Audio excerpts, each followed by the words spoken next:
Welcome to the I don't need a microphone. Welcome to the March 6th meeting of the City of Columbia Board of Zoning Appeals. I'm Catherine Fenner, Chair for the board, and will be serving as the chair for this meeting. I would like to introduce the other board members, John Gregory, Davis Whittle, and Jonathan Vang. We will be expecting Colton Driver to join us shortly. I would like to introduce the staff that assists the board: Andrew Livengood, zoning administrator; Erica Hyen, deputy zoning administrator; and Madeline Bowden, land use board coordinator. The board is charged with hearing applications for special exceptions, variances, and administrative appeals. All testimony is recorded for the record, and anyone wishing to speak will need to be sworn in and come to the podium to speak. No testimony can be taken from the floor. When you come to the podium, please state your name and speak clearly into the microphone because this meeting is being recorded. Applicants with cases before the board are allotted a presentation time of 10 minutes. This time also includes all persons presenting information on behalf of the applicant. This time limit does not include any questions asked by the board or staff regarding the case. Any member of the public may address the board in intervals of 3 minutes or 5 minutes if by a spokesperson for an established body or group of 3 or more. The applicant then has 5 minutes for rebuttal. The board reserves the right to amend these limits on a case-by-case basis. Those of you who plan to speak must be sworn. If you are here as an applicant or here to speak in any case, please stand at this time and raise your right hand. Do you affirm or attest that the testimony you will give today is the truth and nothing but the truth? At this time, I will turn the meeting over to Mr. Livengood.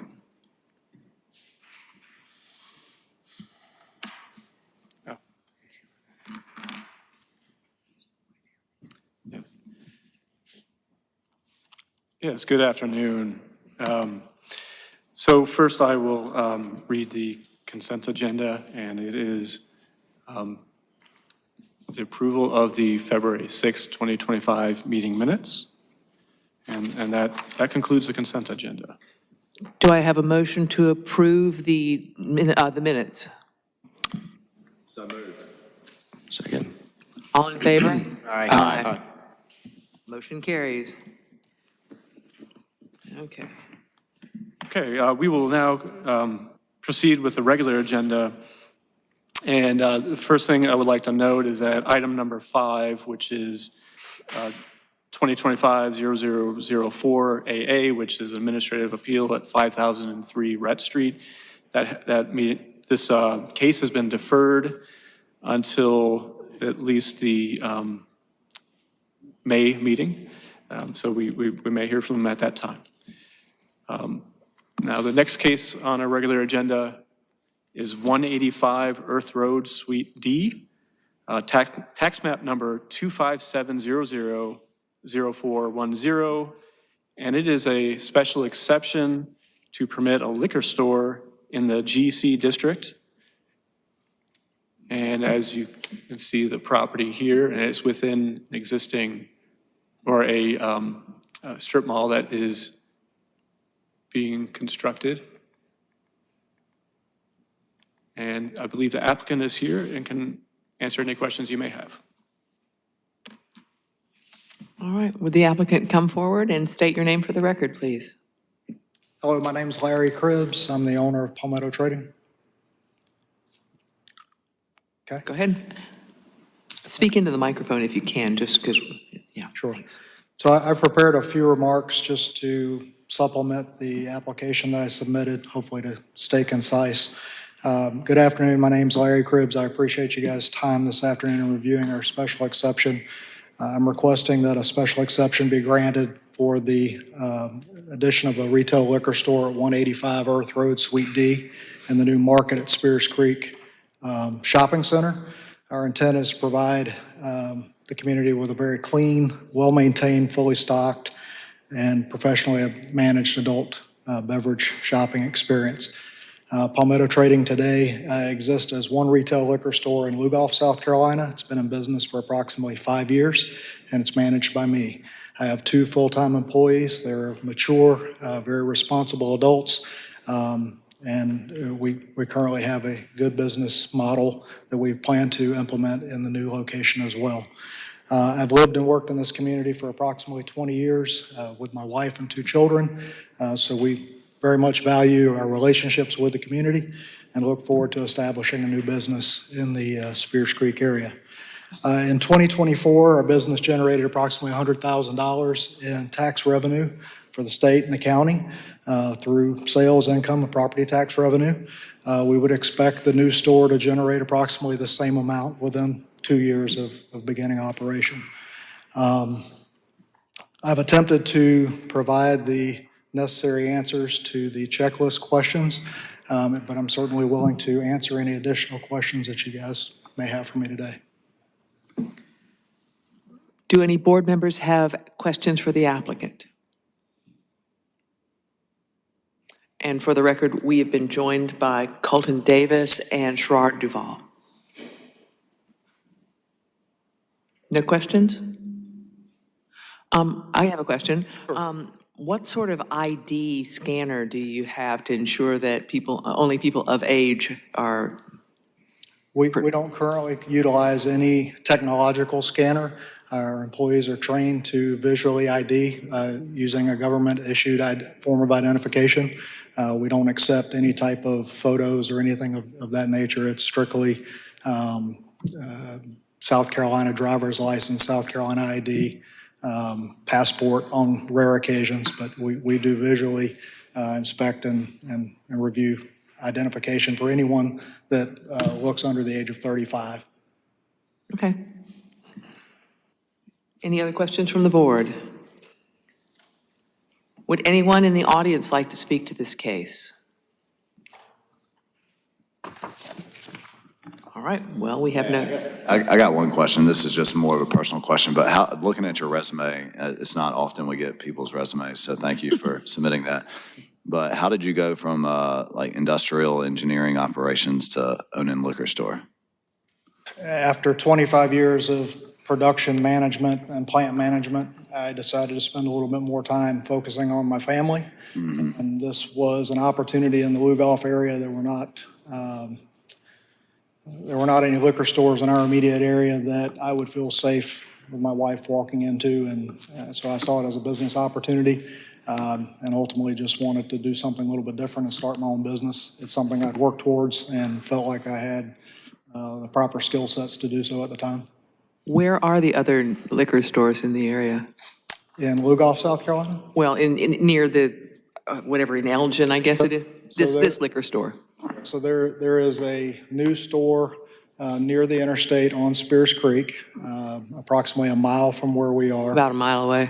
And then Okay. there's a very small store attached to a gas station across the interstate, also on Spears Creek. Those are the closest, But about more than a mile away? yes. Okay, thank you. Cool, thank you. Any further questions? And hearing no other people, may I have a motion? Yeah, I make a motion that we approve the special exception request subject to staff comments. A second? Second. All in favor? Aye. Motion carries. Thank you. You're approved. All right, and the second case is Yes. 191 Earth Road. Oh, you want to read it? I'm sorry. I don't want to steal your, I don't want to steal your Yeah. thunder. You go. You do your thing. Right, the next case is 191 Earth Road, which is tax map, okay, maybe I should have let you do it. Tax map number 257000411, and this is a special exception to establish a convenience store in the GC district. This is pretty much right next door. And the one thing I will note is there is a site plan included with the packet, and of course, this is a preliminary site plan, and adjustments may be made as it goes through the permitting review. And I believe there is an applicant present as well.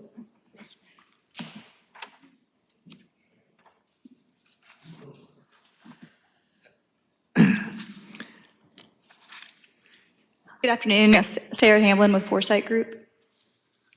Good afternoon, Daniel Ben Israel with Parker's Kitchen. Okay.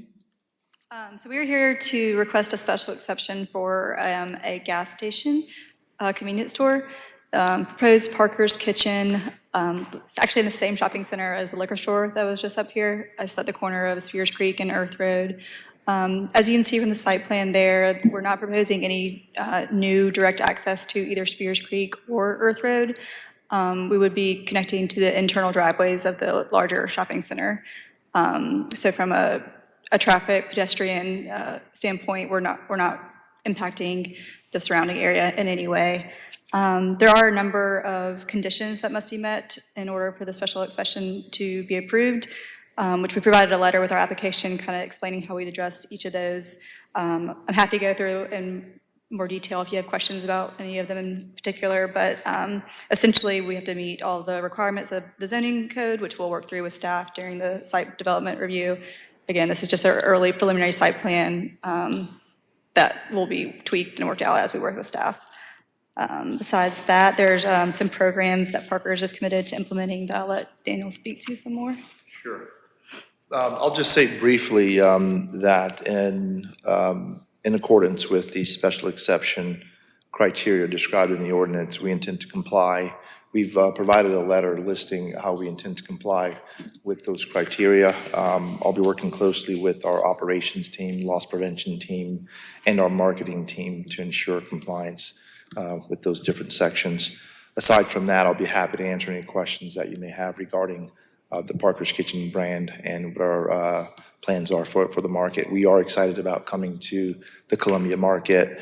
Currently, if you're not familiar with our stores, we operate 99, soon to be 100 convenience stores in coastal South Carolina and in Georgia, with recent expansions into Jacksonville, Florida, Myrtle Beach.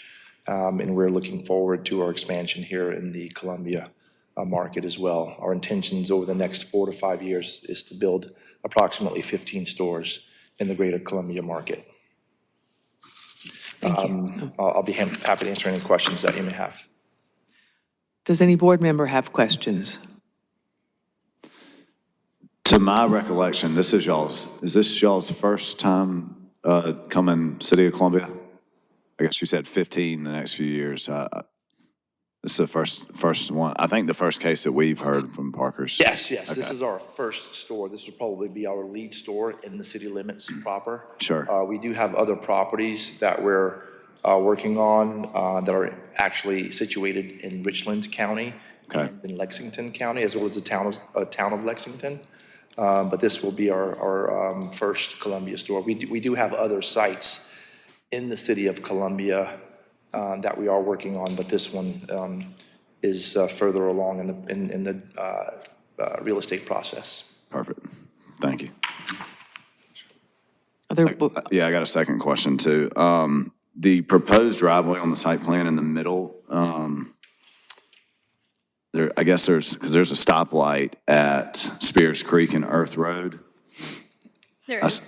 Yeah, I suspect there won't be one on that proposed driveway that goes kind of like the Spine Road that goes into the public shopping center. No, I do not believe so. That'll just be a full access, so left turn, right turn. That's right. And then the one directly onto Spears Creek is just a right in, right out. Yeah.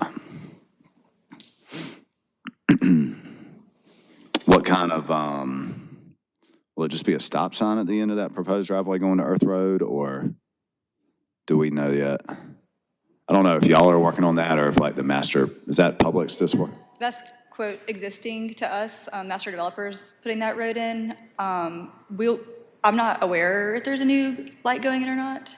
No, I don't think so, though. It's not planned at this time. Yeah. They are controlling that. Coming out of our driveway, of course, there will be a stop sign, and I believe there will be one at the end of that drive aisle as well. Other questions? And Mr. Gregory, I can confirm that that driveway is part of the site plan for the public shopping center in general. Other board questions? Would anyone from the audience care to address this case? I got one other just question for, just curious for the industry. Like, how is is Parker's, taking into account just like EV charging stations, anything like that? Is that shown? I didn't study your site plan good enough, so I'm sorry, but. Sure. Madam Chair, if I may, yes, so we do incorporate EV charging stations on a number of our locations. It's all demand-driven. We've, in previous years, had a partnership with Tesla to conduct market analysis to determine demand in any given market that we're operating in, then in turn to determine if spaces are warranted on a particular site. We have not, at this time, conducted such an analysis for this location. Honestly, I'll have to get with my operations team to see where we are. I know we were recently revisiting our agreement with Tesla, if you will. And we may be working with other providers for charging stations since the technology has advanced so much and there's, many more competitors now in this space. That's not to say that we, as we get further along in the development review process, if that comment comes up or if there's an opportunity, we may in fact incorporate that into our design. Cool. It was just, I was kind of just curiosity, like, are you not seeing the demand or just, I know there's a lot of noise in that space right now, so cool. Any other board questions? May we have a motion? A motion is staff comment.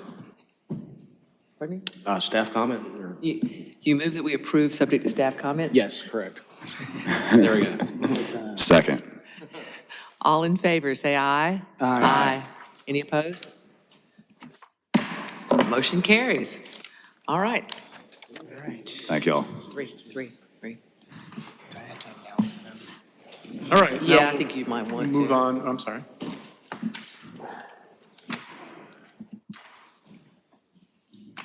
Or I guess you announced the Oh, yeah, case and okay. all. Davis, I'm sorry. Davis Whittle will be recusing himself from this case at this time. Okay, so this next case on the agenda is 725 Olive Street, case number 2025-003V. And it's a variance to the side yard setback to permit an addition to a single-family residence. And here you can see the location of the site, and we do have some slides of aerials, including documentation provided by the applicant. And I believe the applicant is present as well. Could you go back to the aerials? Thank you. Hello, my name is Andrew Hook. This is my wife, Kate.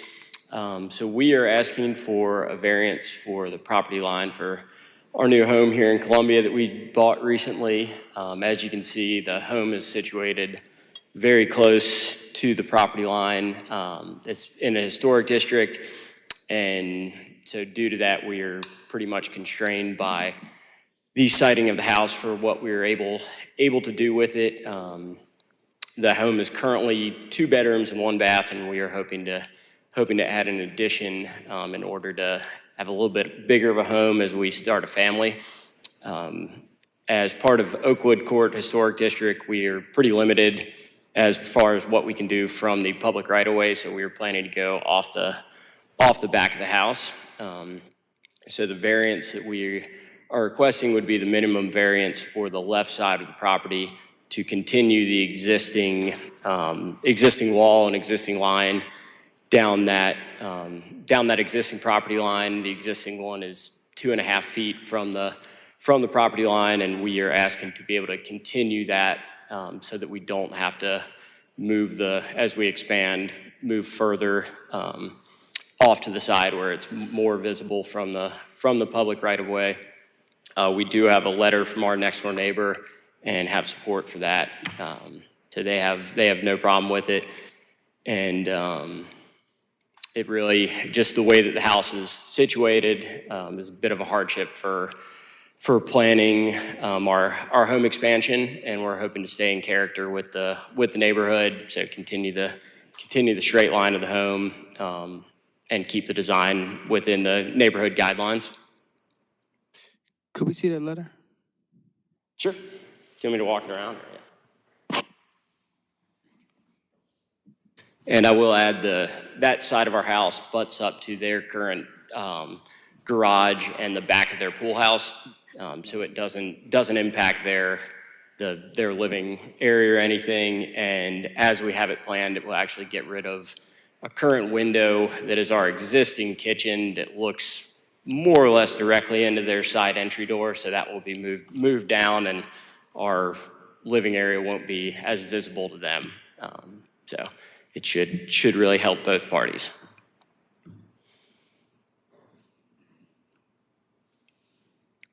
Board questions?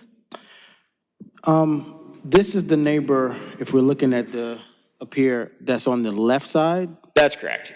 Okay, and that's where you want the variance, on that left side? That's correct. And so between our home and theirs, they have a fairly large carport and an outdoor shed pool house building. So as we expand in the back, they won't actually be able to see any of our home expansion from their home, because they already have existing outbuildings in between us. I can't really tell from this picture, but that tree there, is that tree on your side? There is a poplar tree in the front yard, and that's where that blue line, and I came in to the City of Columbia office and met with the ladies down in the planning department, and the GIS line is actually a little bit off from where that blue line is showing. So if you go to the survey, yeah. So the property line it's more to the left than what's shown in that aerial with the blue line superimposed on it. Gotcha. And that tree that's on the right, it looks like it's on the left rear of the home, that's on your side of the property? We have, if you're looking at the one that's the shadow and like the single stem, that is the front left corner of our property, and that's a single poplar tree. And then to the left, there's a very large live oak that is in the front of their home. So on the... There's a small dogwood. Yeah, behind the house. Is what I'm talking behind the about. house, yes. In the That's a, rear it's of a the home. small dogwood tree that's actually dying. So As That's they on do. your side?